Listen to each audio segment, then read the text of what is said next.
All right, ladies and gentlemen, I am joined by a very special guest today, the one, the only SJ Basketball. Before we get any further, let the people know where we can find you. Yes, so it's SJBasketball 8. That's on Twitter. Pretty much only on Twitter. So yeah. At SJBasketball8. Make sure you guys follow that. A must follow for Mavs fans, basketball fans in general, but Mavs fans specifically. Okay, so we are about 12 hours, not even 12 hours removed from a tough loss for the Dallas Mavericks last night in game 4. But I told SJ before this, I'm setting a timer right now. 5 minutes. We're not going to sit here and dwell on it for too long. Let's just talk about what went wrong and what needs to happen moving forward. So, SJ, I'll let you start. What went wrong yesterday for the Dallas Mavericks? Honestly, there's a lot of things because I feel like if you lose a game in that way, because that's the thing, like there is a huge possibility that we would be, 2-2 after, yesterday's game. It's very realistic. I know we hoped, we'd be 3-1, but very realistic for it to be 2-2. But it's just the way in which they lost, up by 4, 30 seconds left. You should win that game. And you can, if you lose a game in that way, there's many different things that went wrong. You can point to, a lot of people were saying, Luka ball, and that's a whole separate conversation. But you could, if that's one of the reasons you want to pick at, sure. You can talk about Luka, even to me, this is more plausible, but him fouling, Mitchell. Talk about that. You can talk about, Brunson not attacking. But to me, if you could pinpoint like just one specific, it's Powell. To me, you can't miss 2 free throws. You just can't in a game like that at that point.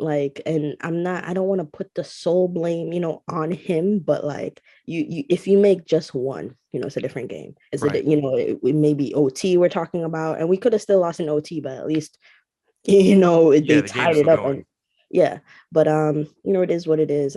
Sucked, but we just have to move on at this point. We just have to. Yeah. And we were saying before we started that we just felt kind of worse this morning than we did yesterday after the loss. But yeah, I see people say this and I kind of agree. If the Mavs had lost by like 8 yesterday or something like that, would we be feeling different? Mm-hmm.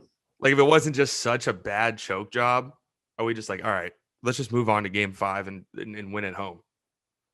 Exactly. That's one thing. I just don't like chokes. I can take an L, like you said, if it's like if we just lost the game, like we were outplayed, I can handle that. But the fact that I felt like we didn't play our best game, and granted they didn't play their like best offensive game, but I feel like that was they were really punching, like they were trying, like I don't want to say their hardest, but damn near, their hardest. And we still were in control, essentially. Like they had to steal it, to win and win by 1. And I feel like we at this point have more, like the reason why it sucks, but I'm not like, overreacting and, doom and gloom is because I feel like we have more adjustments than them to go to anyway. Yeah. I mean, it did feel like you got their best punch effort-wise, at least. Exactly. That was by far. Mm-hmm. And I was saying this whenever I was watching the game, I was like, the Mavs were down 12 at halftime. I was like, that is not enough if you're the Jazz after the first half win. No, because the Mavs came out in the second half, did exactly what I wanted them to do, go on this big run. And that felt like the death. I'm not going to lie. That felt at the time like the death blow. Like that was going to be it.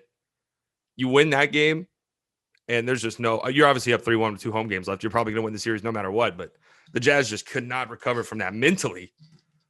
Yeah, they would have quit. I think like if that Luka dagger like held and Powell, sinks his free throws, I think they would have quit game 5. I think if like, not to say they would come out like with no energy, but I felt like even if they did come out with energy and we matched it and either we were matching it or we're up, I think they would have just easily like just quit in that game 5, which is why it's just like, help yourself in that way to give yourself that kind of chance. But we're doing a best out of 3 series now, 2 at home, so it's not like the worst situation to be in, but help yourself. You could have helped yourself a little bit there. I mean, that's what everyone's saying. If you told us going into the series Luka misses the first 3 and you're 2-2, like you're feeling great about that. You're feeling great. Yeah, that's the perspective you kind of have to have. True.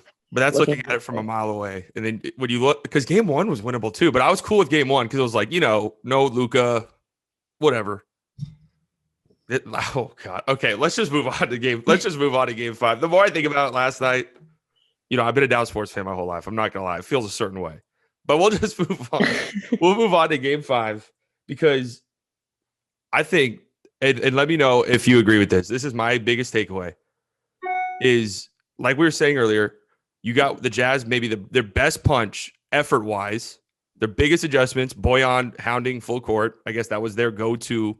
Everyone thought it was going to be the small ball. I didn't think it was going to be the small ball. I knew Luka would have punished that big time. Oh, yeah, definitely. So it was having Bojan be your primary defender more than anything else. Maxey can't be in foul trouble again, and if he is, I don't know if you go to Dwight Powell at the end of the game. No, not at the end. Yeah, I feel like that I knew Maxey going out, like even though we were so close, I knew it would hurt us anyway, because I promise you, I know Maxey, I have a weird relationship with Maxey. Just because yeah, but and this is how you know the state we're in. I feel like Maxey makes at least one of those free throws. Oh, for sure. You know what I mean? Like Maxey, I think even though he has issues with that and he probably would have been pissing on himself, I think he makes at least one. Yeah. And if Maxey's out there, I don't think that Gobert lob is as easy as, it was. So I just think, yeah, like you said, Maxey can't be in foul trouble. And I mean, I know they were worried about Gobert, but I feel like they could have ran, and I know Spencer not giving us anything was a part of the reason why too, but they should have went super small. Yeah. Without Powell, but I get why Kidd didn't do it, because Spencer was really not giving us anything at that point. So there was really no justification for having him out there. Right. I mean, granted, you put him back in for last possession and you ran the play kind of for him. But that's a different story. But yeah, I think Dwight Powell, like Luka can make him effective in the series, but it's not his best matchup. No, it's not his best matchup. I mean, he played almost as many minutes in game 4 as games 2 and 3 combined. That was the Mavs have kind of Kidd. I think Kidd's coached a really good series. Mm-hmm. And I think one of the big adjustments is he's like, Dwight Powell's just probably not going to play much in this series. Not a great matchup. And yesterday, Maxey's foul trouble hurt. And there were a lot of dumb Maxey fouls. Like, I'm not going to lie.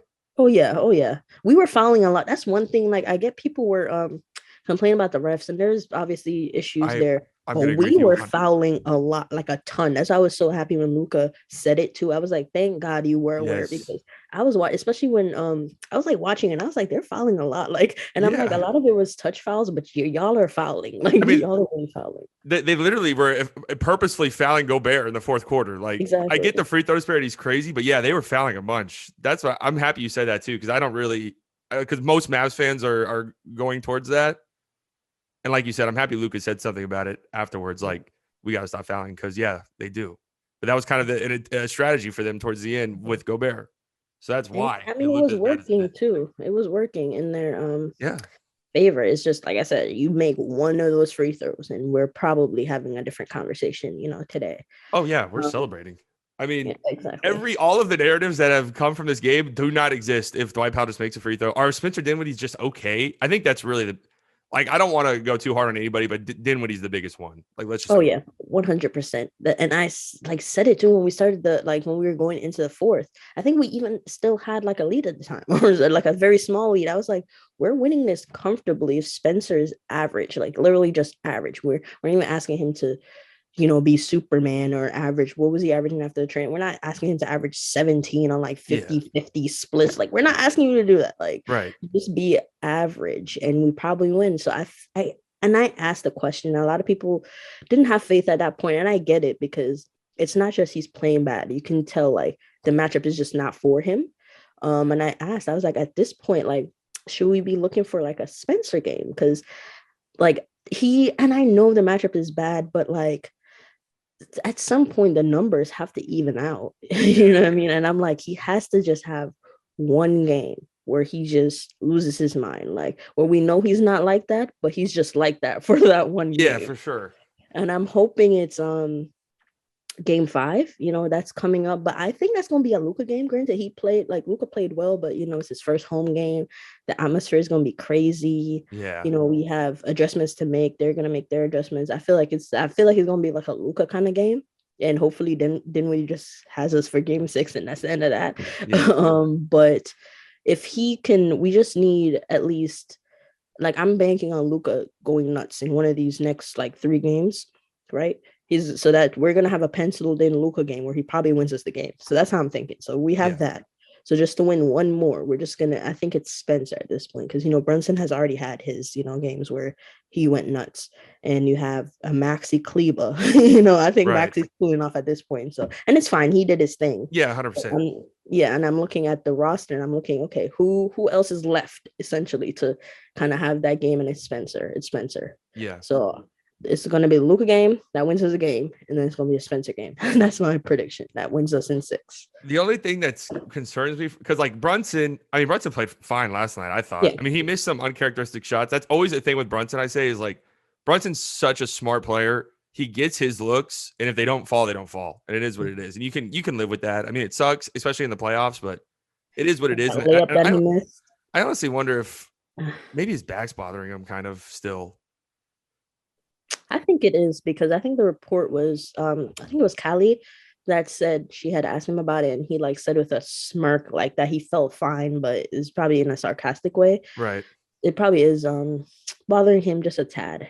Yeah, because there were just some uncharacteristic Brunson misses on looks that he would like that smoked layup. Yeah, but and that was with his right hand though. I don't know if that had something to do with it too, but Dinwiddie, it's like sometimes his decision making is baffling. That's what concerns me. Is it's like everybody. I don't want to harp on these narratives because I do not like the Luka ball narratives, but Dinwiddie's possessions are what the people who use these Luka ball narratives think Luka's possessions look like, where Dinwiddie holds the ball for 18 seconds and then just makes a decision that you cannot fathom.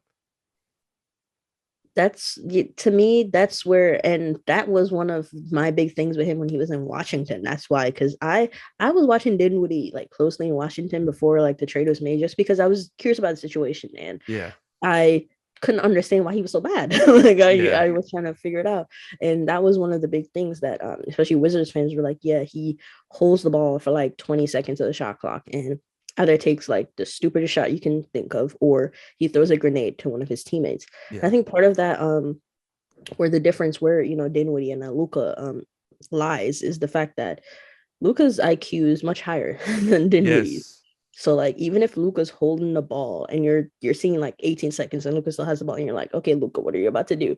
He's going to more often than not, because sometimes he will throw up a bad shot or something too, but more often than not, he's making something out of that nothing that you think. He's either gonna counter into a shot or make some pass that you didn't even see, or he's gonna do something like that. Whereas Dinwiddie, I don't think he's thinking that far ahead. So when it's like, oh shit, I've had the ball for like 17 seconds, what do I do now? I don't have anything. He's either, like I said, gonna take a stupid shot or just pass it to a teammate for another stupid shot. So I think he has to his biggest thing in the series, and Brunson figured it out after game 1. I feel like they both had the same issues, and then Brunson figured it out. But Dinwiddie is that he hasn't done it yet. Just make quick decisions with the ball when you're driving, and he does it in flashes, like you saw it with the dunk over Gobert. That was him making a quick decision. But he's not doing it often enough and consistently, where he's like, if he has the ball, he's going to drive into the lane to make a shot, or he's just dribbling with no plan, and that's not going to work. And I thought with Luka coming back, and granted, that's another reason why last game was so weird, because you have Luka not playing his full load of minutes, and we had that, and we still lost by 1 point. So Luka didn't play his full load. So when that happens, that's going to change the rotation even more. And potentially shorten it. So might not see like as many Josh Green minutes or something like that. But I hope that gets Spencer comfortable to like just make quick decisions. Like this wandering around aimlessly dribbling, it's not gonna work. It's not gonna work. Yeah, I agree. I'm almost at the point. I'd rather see him just get blocked by Gobert or something. Just That's like at least go. Yeah, like a lot of that, like in games 1 and 2, you saw it. Like I'm like, I get Gobert is like, especially game 1, he was like dominant. But a lot Yeah. of that, like I'm not trying to take away anything from Gobert, but a lot of that to me, from based on what I was seeing, that was just fear. Like, and Yes. that's why, yeah, and that's why Gobert is so dominant too, because he, strikes fear into people. But like, you cannot be afraid of him. Is he going to block you from time to time? Of course. Of course, Yeah. his wingspan is freaky. You're gonna get blocked, Yeah. but he can't block everything. He's not gonna get to everything, especially when you make a quick decision and you see his tendencies, like and stuff like that. Like you can get buckets on him. You can. Like Yeah. it's you just can. And I saw and the floater for both teams. I mean, Utah figured it out too last game, that they realized the floater is there for them as well. And they we're gonna have to make adjustments there because they figured that out. But for us too, like the floater has been there the entire series. Brunson figured it out. That's why Right. Brunson was cooking. Dinwiddie, I mean, that's not his game, but he has to make it his game. I'm so sorry. Like that foul baiting, trying to score It's directly not on the working. rim. Yeah, it's not gonna work. It's not gonna work. And to me, you have to adjust. You can't just let a team just take you out of a series like that. You know what I Yeah. mean? Especially when you're like an important piece to what we're doing. So he has to adjust his game. He has to take the middies, take the floaters, the middies. And honestly, I'm not even expecting much from him playmaking wise, Yeah. just because that's just not, especially for this series, it's not gonna be his game. But he has to help out scoring the ball. He has to. Yeah. You can't lose the Dinwiddie minutes by 14 again. Exactly. I And mean, I that mean, second quarter was bad. yeah, and Whiteside was like coming to live block and everything. And I'm like, to me, this is where Dinwiddie has to prove his value. Like you have to play Whiteside off the floor. You have to put them in a bind. You know what I mean? Like Whiteside can't be getting his game off and blocking everything and doing all of that. To me, it's just indecisiveness is why some of these plays happen. And like you said, we cannot be losing the Dinwiddie minutes by that much. Like No, that just can't happen. especially because Jordan Clarkson had a great game last night. He's gonna Mhm. get his. Like he's a Oh one. yeah. So if Dinwiddie's matching those minutes with Clarkson, he has to hold his own at least. Like I'm at this point, I'm not expecting you could lose those minutes maybe by 2 or 4. Hmm. Like Dinwiddie does not have the firepower to match Jordan Clarkson if Jordan Clarkson's on. Exactly. But you can't just get killed out there. Yeah, Hassan Whiteside had 3 blocks in 14 minutes. It felt like all of them were in the stretch of like 2 minutes. Yeah, because it felt like they were. And I'm just like, oh, like, I just think, but like I said, all in all, this is where I feel okay. Um, because I just feel like we have much more adjustments to like Yeah, get to. And I mean, granted, they have their adjustments to make too, but I just think they're coming to the end of their rope with yeah, that. And like I said, they did all that, gave their best, effort or close to their best effort, and still almost came up short. So I think we're in a good spot. And I just hope Kid, and I think Kid, I don't want to put words or feelings into him because I don't know him and yeah, obviously any of that. But I feel like he's getting frustrated a bit with Dinwiddie. Like I think Dinwiddie did something. I forgot what he like did during the game, and the camera like panned to Kid, and he looked like rubbing his head. Like he looked very frustrated. And I'm like, yeah, because at that point, like in games, it was a game 2. We saw him encouraging Dinwiddie, after game 3, you're encouraging. But after 4 games, 5 games, and you're still like a brick, it yeah, wears down a bit on people around you. And you kind of, and to that point, you can understand maybe why, people in Washington weren't happy with him. Because after a while, after like, 7 games straight of you shooting like 4 for 22, for example, yeah, people around you are gonna get annoyed, and you can kind of you can understand that. You know what I mean? So I just hope I mean, Kid, he seems like he's always gonna instill confidence no matter what. So I hope he, continues to do that with Dinwiddie, because he I don't want to call him sensitive, but it looks like he takes other people's like, feelings and perceptions to heart. And it might affect his play if he feels like others around him are like frustrated with him. So I yeah, just hope he can turn it around. yeah. I just he needs to play better. There's just no like that was my big takeaway from everyone. You obviously in the moment, Dwight Powell make your free throws, But one, Dwight Powell probably should have been out there if Maxey was not in foul trouble, obviously. Yeah. Two, yeah, of course, making free throws. But yeah, there was, I was just like, man, Dinwiddie's minutes killed us. That was my big takeaway from the game yesterday. In the moment, was I upset as Dwight Powell? Obviously, yes. Everyone was. But I feel like, we can move on from that and go easy on Dwight Powell. I've seen a lot of too much slander to Dwight Powell. Yeah, yeah. Especially considering he's been good for us this year. And he's been the subject of slander for, it feels like 6 years now. So let's just take it a little easy on him. And if he misses clutch free throws again, then that might be a different story. But like you said, man, I kind of felt the same way after game one, where the Mavs lose by 6. Yeah, they lost by 6, and I was kind of thinking, God, the Mavs didn't even play that good, and they could have easily won this game. I'm feeling after game 4, like, God, if that was if Bojan being the primary defender, if that was the big final desperation, a move, adjustment the Jazz are going to make, the Mavs lose by 1 in a game where they really didn't play that great and choked.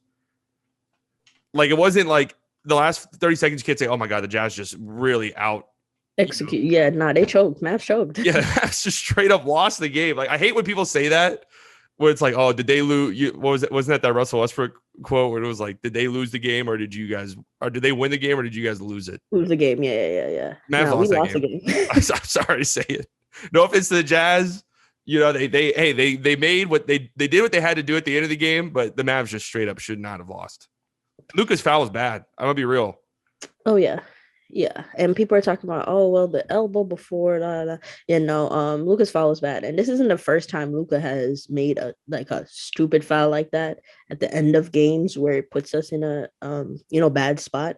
So he has to think about, and I get it. He was trying to contest an easy layup that would have been an easy layup, but hey, it was an and one.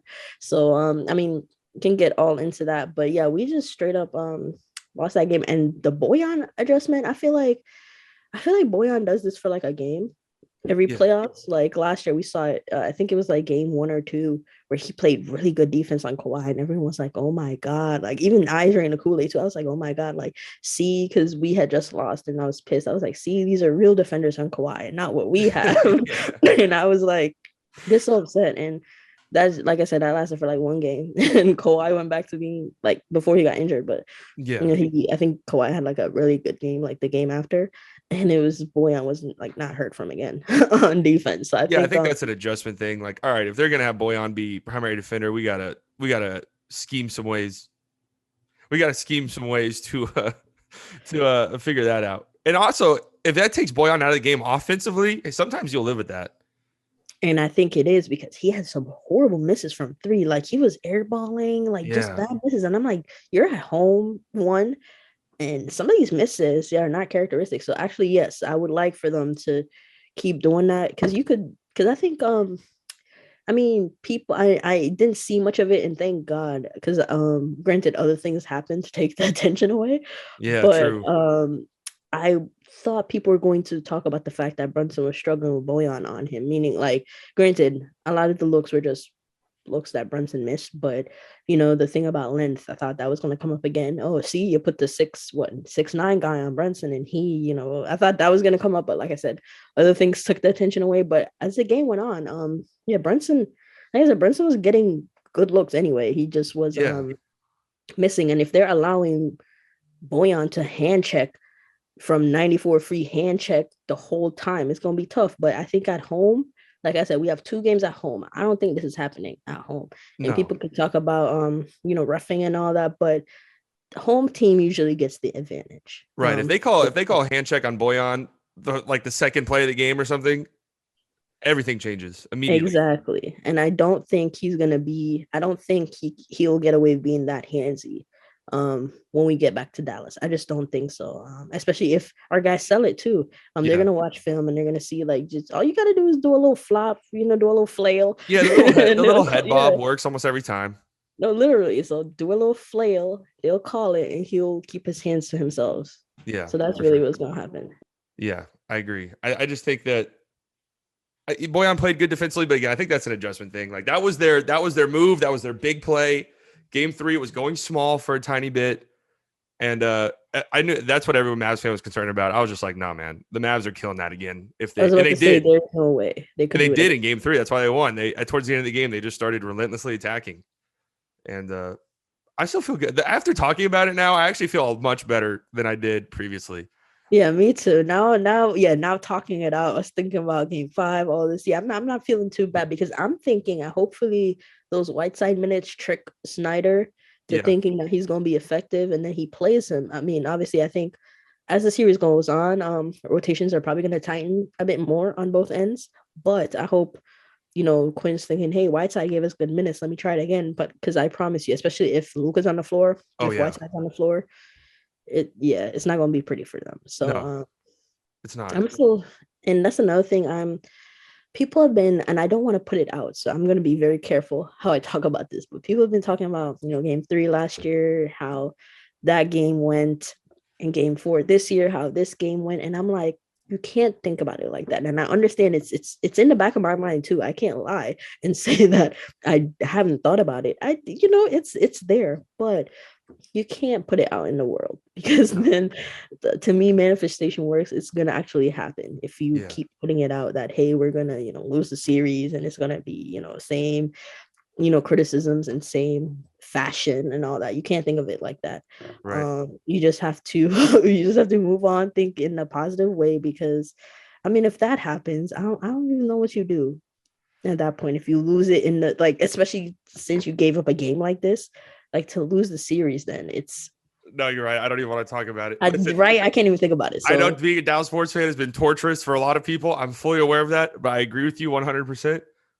Secondly, this Jazz team is not that Clippers team. Come on, I was about to say this Jazz team is not that good. If Kawhi does not get hurt last year, I will die on this hill. They win the championship. That is how unbelievable Kawhi Leonard was last year in the playoffs. He was on a different realm of existence than everybody else, and the Mavs still took them to 7. Choke. I mean, did they really choke? We didn't choke. I am under the belief that we did not. Yeah, I don't think we did either. We just got outplayed by a better team. Yeah.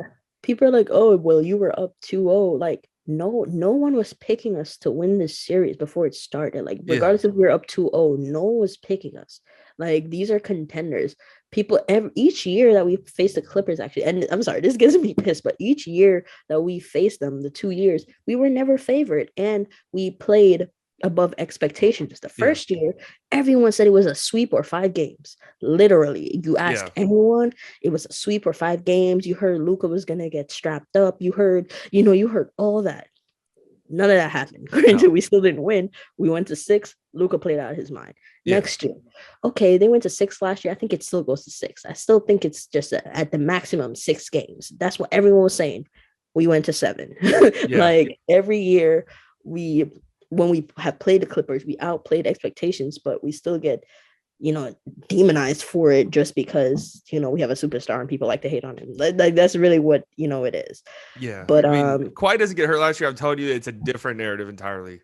Exactly. But it is what it is. This is why this series is a bit different, because granted, I don't want to say we don't have an excuse because Luka did not play, the first 3 games. But with that being said, we were still up. Yeah. Again, I don't want to manifest it, but there would be no excuse if we lost. Like, that would just, you could, like, the Clippers were a better team. We all agree. Like, yeah, sucks being up 2-0 and losing, but it is what it is. Yeah. There would be no excuse this time. There would have to be some questions answered.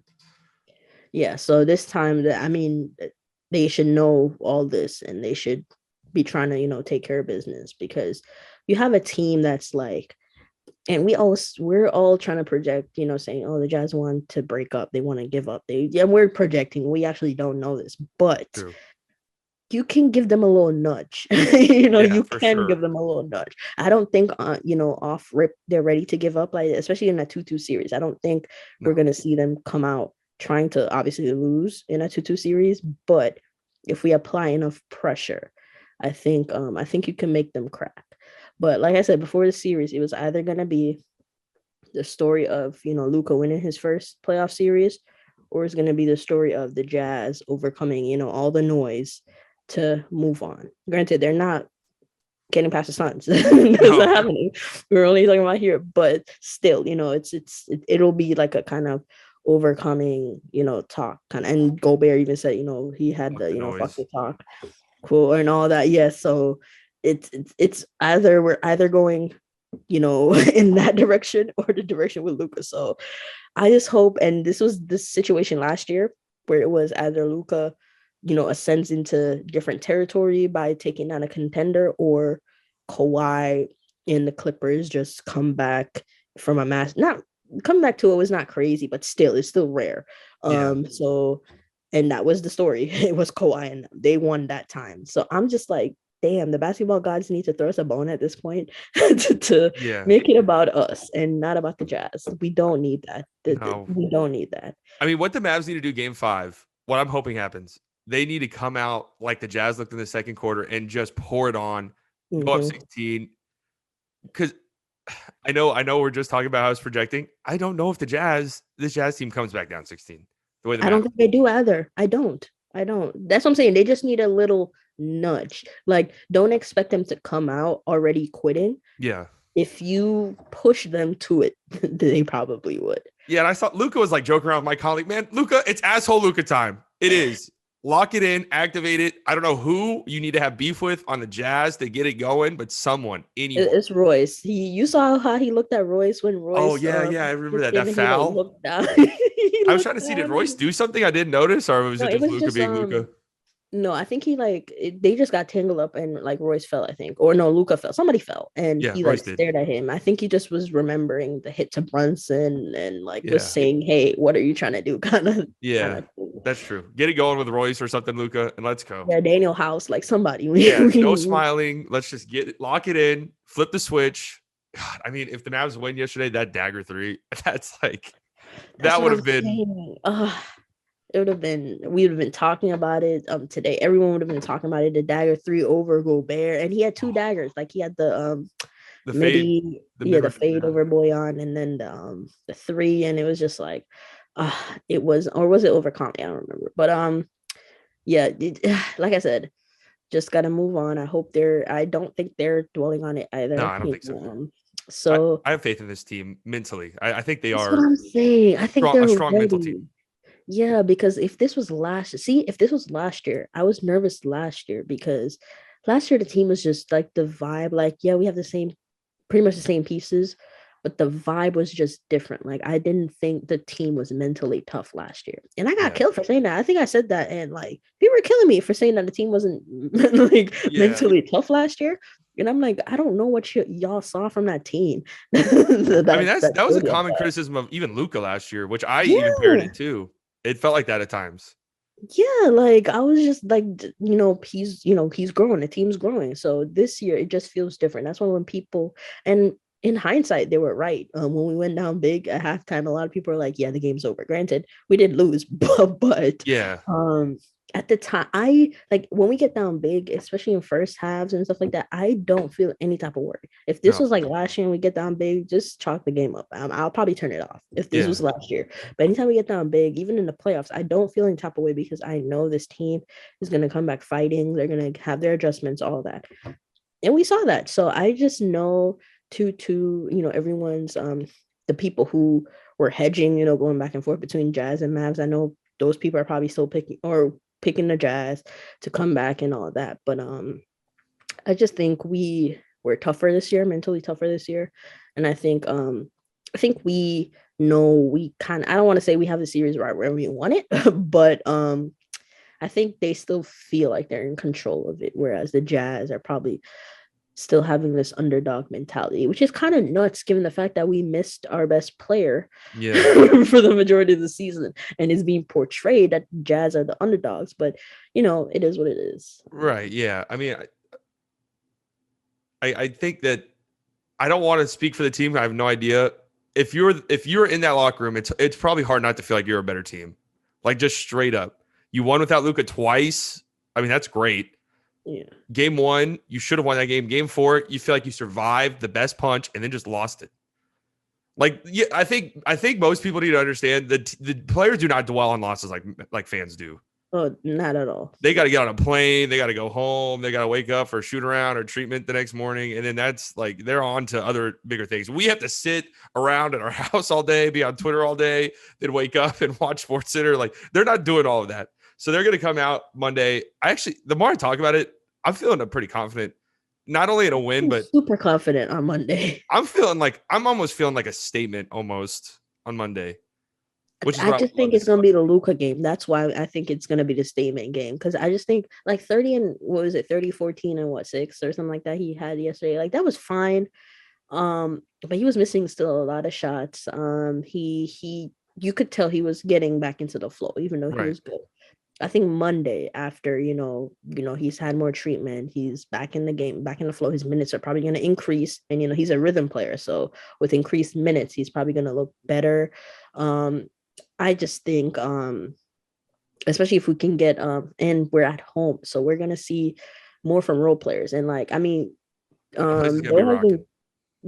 has been great, but like in terms of like hitting, clutch shots when we need them, but he still hasn't had that game where he goes nuts either.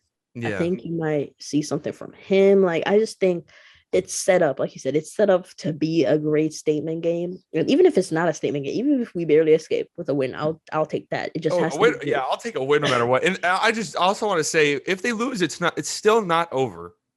It's still not over, but yeah, that will feel disgusting. To me, if I know a lot of people have been talking about like momentum shift and all that, and people thought it was a momentum shift last game. I don't think so. I think if the Jazz win on Monday, that's where the momentum shift is for real. Yeah. I think you go back up, you fell down, 1-2, you go back up 3-2. I think that's really where the momentum shift. I don't think last night was. I don't think it was you stole one. I don't think it was a momentum shift at all. I feel like you have to make that was not a big enough statement from the Jazz. It was not. That's what I'm saying. You literally stole a game that we choked and give to you. That was not a momentum shift. No, that was if we play like this again, we're losing on the road. Like that's how the Jazz should be feeling. Exactly. So and they were at home and they got a Clarkson game. They should think about that. They got granted Donovan Mitchell shot like me out there. So they're probably thinking like, okay, he should play better and all that. And I've been waiting for that game where he goes nuts. And I know his point totals have been like, 30s. Yeah, isn't he the leading scorer? That shit is fake. I'm here to tell you. That's what I'm saying. But I'm thinking about him, and I'm waiting for that game where he just has an efficient scoring game where he's like basically not missing. But I'm thinking about Donovan Mitchell, and I mean, I know in the playoffs he's pretty efficient, especially from 3. But like you can chalk that up to like maybe shooting luck, because one of those series we're in the bubble, and I don't discredit the bubble, but we know how the bubble was to shooters. I mean, it's statistically proven. Like that's what I'm saying. It was crazy. And last year, he was playing well until his injury. You could also talk about shooting luck, whatever. But if you just think about Donovan Mitchell, especially regular season, he's not really super efficient. He's not efficient. He's a volume shooter. Like he's gonna take a lot of shots and he's gonna make some of them. That's just what it is. But I still think there might be a game in him where he does, just plays insane and be super efficient. But I feel like our defense, like, would it really allow that, especially with his like shot? Like, are we gonna see him going off and not double and not like, adjust to it? So that's what I'm thinking about. But I think if that game happens, I think it'll probably be game 6 when they go back home. I don't see it for next game. And even if it does happen next game, I think Luka would match anything he does. Right. That's honestly why I'm not that concerned about a Donovan Mitchell game, because we have the I was a little bit concerned about it before Luka came back, and shout out to Jalen Brunson because he balled his ass off, so it really didn't end up mattering. But when you have a superstar, the best player on the court, no matter what, the other team superstar can go off, because I feel good about our superstar going off. Yeah, so Luka's gonna match anything he does, and I just think we have it. Like no momentum has shifted yet. If anything, I think this is a new series. It is a new series, So I don't think there's no momentum shift yet. It's a new series. Momentum shift will start with whoever wins basically the first game of this new series. So game 5. It's a big game. I still feel if we lose, the momentum will definitely shift, but I still won't count us out if we lose. I tomorrow. won't call it style, but the momentum would shift in Utah's favor, 100%. If we win tomorrow, that has to be it. Like that has to be the end of the series, no matter what. I think so. Even if it does go to 7, like even if they take it back, in Utah, I think we win at home in that game 7. Yeah. But it starts with game 5. We just have to find a way to win that, even if it's the ugliest win we've ever seen in our lives. Yeah. You just have to win it. That's playoff basketball. Grind it out. Exactly. And it's playoff hoops. That's what I'm thinking about. Like, I watch a lot of series over the years, and the Mavs, we haven't gotten out of the first round in a while. So it's hard to like watch these series, especially with the possibility that you can go, deeper. It's like I'm thinking about everyone's numbers for this series, but what's gonna happen next series, if we get there? And like playoff hoops, a lot of these losses are excruciating, Yeah, like, I mean, these are like, I don't know if you're an NFL fan, but these are like NFL losses where it's just every game is just, I mean, one loss can swing a whole series. Yeah, so I feel like, that's what's going on. Everyone thinks, one loss is the end of the world. Like after game 1, even though we played poorly and we were just a couple of missed free throws from winning the thing, it was all, we're not winning a game without Luka. We're not winning this. We're gonna get swept. Like it was like a lot of that. Win the next 2, so the vibes are great. Lose this one, and it's back to, we're not winning. This is a bad look. We're never getting out of first round. So it's just like these game by game reactions are just hilarious. And then when you think about, or even our wins, like on the other side of it, people are talking about finals, Western Conference finals. Yep. You're going up 2-1. So it's the fun of the playoffs. These game by game reactions. But I think to not make yourself like go crazy, I think you have to stop and think of bigger picture, some of these times, and just think about it, from that perspective to kind of keep yourself grounded. 100%. Also remember, the team is not taking it as hard as you are. 100. They're going to be ready to go on Monday. The AAC is going to be rocking. I still feel you're one big, I mean, huge first quarter, huge second quarter away from just, God, that the dagger, that was supposed to be it.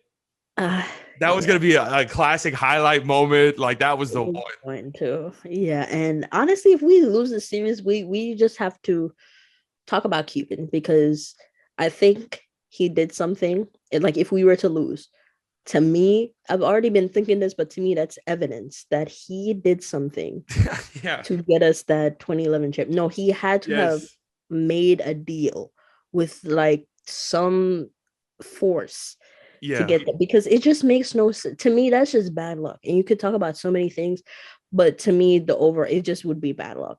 It just would have to be bad luck. Like there's just have an all-time great past his prime Dirk, but even after 2011, not win a series again.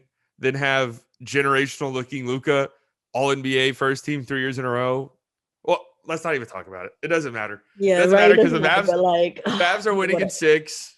We're winning it because that's the thing. Like I'm being so like, that's why I'm not like I'm upset, but I'm trying not to be, because my prediction before the series is in 6. I cannot be upset. Like that's what I'm saying. I know in 5 was there for the taking, but I can't be upset if they lose 2 games, because that was my prediction. So teams are going to choke. It is what it is. It happens. It sucks. It happens to the Mavs. I know there's a history, but just got to move on now. Yeah, and Utah are bigger chokers than us too. We can steal a game right back. Right, 100%. I mean, it does seem like they tried to choke away game 1 too. Understand that. And if Luka was playing in that game, we win. I don't like to be that guy, because game 2, game 3, the Mavs played fantastic. And if you just get a good Dinwiddie game. Yes. Whatever. Exactly. Well, that's how we're feeling. Upset, but ready to move on. Game 5. If you're going, you need to be loud. You need to be crazy. You need to be respectful, but you need to be loud and crazy. Support the team. If you're on Twitter, no more sulking on Twitter, okay? I'm putting it into it. It's over. If the Mavs lose on Monday, then okay, we can resume the sulking. But until then, let's get hype. SJBasketball8. Yes, sir. On Twitter. SJBasketball8 on Twitter. @BiasSlightly on Twitter. Game 6. Game 5 tomorrow. Thanks for coming on. It was a lot of fun. It was a lot of fun. Thanks for having me. It just felt good. It was like a counseling session almost. Yeah, I feel better. Yeah, thank you for the therapy session. Yeah, for real. All right. I'll talk to you guys later.